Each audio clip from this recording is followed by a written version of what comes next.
गरिमा फासणारी आणि संतापजनक अशी ही घटना आहे।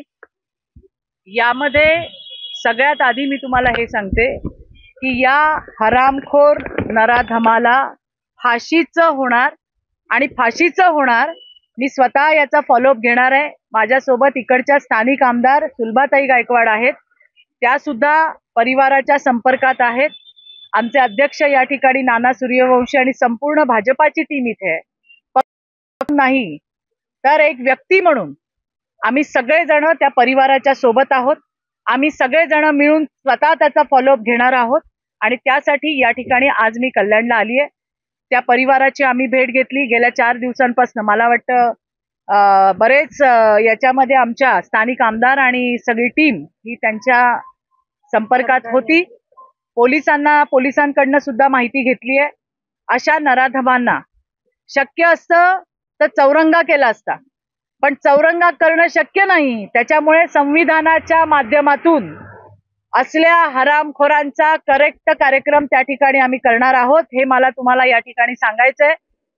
राज्याचे मुख्यमंत्री आमच्या सगळ्यांचे लाडके भाऊ देवाभाऊ हे या राज्यातील प्रत्येक बहिणीसाठी आणि तिच्या मुलीच्या संरक्षणासाठी रात्रंदिवस मेहनत करतायत। ते सुद्धा या घटनेवरती लक्ष ठेवून आहेत। संबंधित पोलिसांना त्यांनी सूचना दिलेल्या आहेत आणि म्हणून मला पूर्ण विश्वास आहे की असल्या नराधमांच्या फक्त मुसक्या आवळल्या जाणार नाही, तर असल्या हरामखोरांना फाशीचं होणार, हे तुम्हाला मला या ठिकाणी सांगायचंय। असे विकृत लांडगे समाजामध्ये फिरताना आपल्याला दिसतायत, त्यांना ठेचून काढायची जबाबदारी ही आमच्या सगळ्यांची आहे। आम्ही संपूर्णपणे परिवाराच्या सोबत आहोत, सरकार परिवाराच्या सोबत आहे, पोलीस परिवाराच्या सोबत आहेत। असल्या घटनांची पुनरावृत्ती होऊ नये त्यामुळे आम्ही सगळेजण काम करतच आहोत।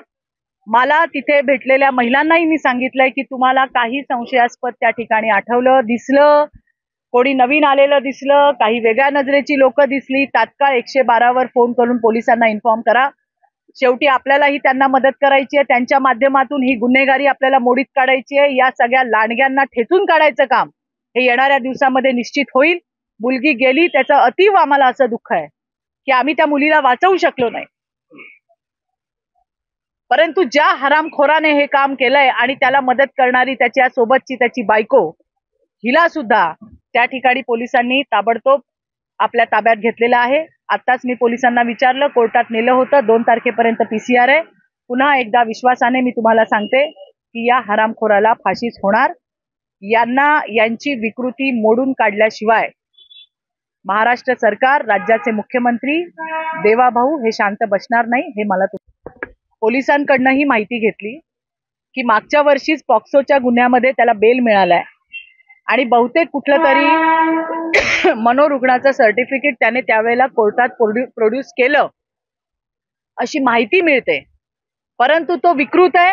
बाहेर आल्यावरती त्याने जी विकृती केली आहे, त्याने एका मुलीचा जीव घेतलाय, एका मुलीचा बळी घेतलाय।